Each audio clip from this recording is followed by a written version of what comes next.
সকলকে রুবি আন্টির কিচেনে স্বাগত। আপনারা সবাই কেমন আছেন? আশা করছি সবাই ভালো আছেন। আমি আজকে আমার আরেকটা নতুন রেসিপি আপনাদের সাথে শেয়ার করলাম। এই রেসিপিটা একটা রিকোয়েস্টেড ভিডিও। যারা আমার হাতে এই বানানো রেসিপিটা খেয়েছে তাদের মধ্যে কয়েকজন অনেকদিন ধরেই বলছিল যে এই আলুর দমের রেসিপির ভিডিওটা যেন আমি শেয়ার করি। এই ভিডিওটা রিকোয়েস্ট করেছে আমার পিজিতে এর আগে যে মেয়েরা থেকে গেছে তাদের মধ্যে কয়েকজন। খুব ভালো লাগে যখন তারা পিজি ছেড়ে দেওয়ার পরেও তাদের আন্টিকে মনে রাখে আর ঠিক ততটাই ভালোবাসে যতটা এখানে থাকাকালীন ভালোবাসতো। আজ তাদের ভরপুর সংসার, খুবই ব্যস্ত তারা, কিন্তু ঠিক তার মধ্যেও সময় বার করে ঠিক তাদের আন্টির খোঁজ নিয়ে থাকে। এটা আমার কাছে বিশাল বড় পাওনা। আমার পিজিতে সবার এই আলুর দমের রেসিপিটা খুবই পছন্দের। সবাই যেন চেয়ে থাকতো কবে এই আলুর দমটা বানাবো আর সবাই আনন্দের সাথে খাবে। আমি এখানে আলুগুলোকে ছুলে হাফ করে ভালো করে ধুয়ে আমি প্রেসার কুকারে জল দিয়ে আর 1 চামচ নুন দিয়ে বসিয়ে দিলাম সিদ্ধ হতে। প্রেসার কুকারে 3টে সিটিতে আলুটা সিদ্ধ হয়ে যাবে। অন্যদিকে টমেটোটাকে আমি এরকম ভাবে কেটে নিলাম। এই আলুর দমটা এতটাই টেস্টি হতো যে সবাই ভাবতো হয়তো আন্টির কোনো একটা সিক্রেট মশলা আন্টি ইউজ করে। এখানে আমি যে মশলাগুলো ব্যবহার করেছি সেগুলো সাধারণত আমাদের বাড়িতে থাকে আর সেগুলো দিয়ে খুব সহজেই বানিয়ে নেওয়া যায়। আমি এখানে ঝটপট টমেটোটা কেটে বাকি উপাদানগুলো জোগাড় করে নিলাম। যেমন এখানে আমি কাঁচা লঙ্কা নিলাম, পেঁয়াজগুলোকে কুচো করে নিলাম আর নেব ধনে পাতা। তাছাড়া রসুনটাকে ছাড়িয়ে নেব আর আদাটাকে কুচো করে নেব। তারপর একটা মিক্সিং বাটিতে কেটে রাখা আদাটাকে দিয়ে দেব রসুনগুলো আর দেব কুচো করা পেঁয়াজ, কুচো করা টমেটো আর আমি দিয়েছি এখানে 7-8টার মতন কাঁচা লঙ্কা। তবে যারা কম ঝাল খায় তারা কাঁচা লঙ্কার পরিমাণ কমিয়েও দিতে পারেন। এবার এই উপাদানগুলো দিয়ে মিক্সিতে একটা ভালো করে পেস্ট বানিয়ে নেব।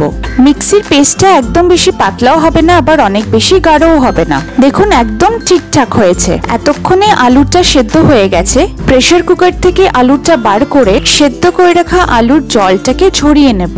এই রেসিপিটা বানাতে খুব একটা বেশি সময় লাগে তা নয়, যা একটু সময় লাগে এই আলুটা সেদ্ধ হতে তারপরেই বেশ ঝটপট হয়ে যায়। এখানে জলটাকে ঝরানোর পরে গ্যাসে কড়াই গরম করে সাদা তেল দিয়ে সাদা তেলটাকে গরম হতে রেখে দেব। তেলটা গরম হয়ে গেলে একে একে সেদ্ধ করে রাখা আলুগুলোকে দিয়ে দেব। তারপরে আলুটাকে উল্টে পাল্টে হালকা ভেজে নেব। খেয়াল রাখবেন আলুটাকে একদম লাল ভাজা করে দেবেন না, শুধু হালকা কিছুক্ষণের জন্য একটু উল্টে পাল্টে নিলেই হবে।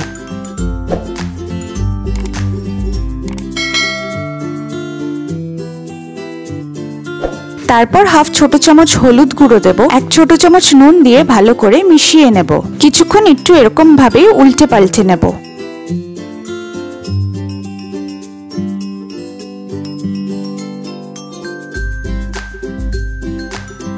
তারপর মিক্সিতে বানিয়ে রাখা পেস্টটাকে এখানে দিয়ে দেব। এখানে আর তেমন কোনো মশলা ব্যবহার করব না। এখানে যে মিক্সির পেস্টটা দিলাম এটা দিয়ে এবার ভালো করে আলুটাকে মিশিয়ে নেব। গ্যাসটা কিন্তু একদম জোরে আছে থাকবে আর ঠিক এরকম ভাবেই হালকা হাতে আলুগুলোকে কিছুক্ষণ উল্টে পাল্টে নিতে হবে। তারপর কিছুক্ষণের জন্য রেখে দিতে হবে।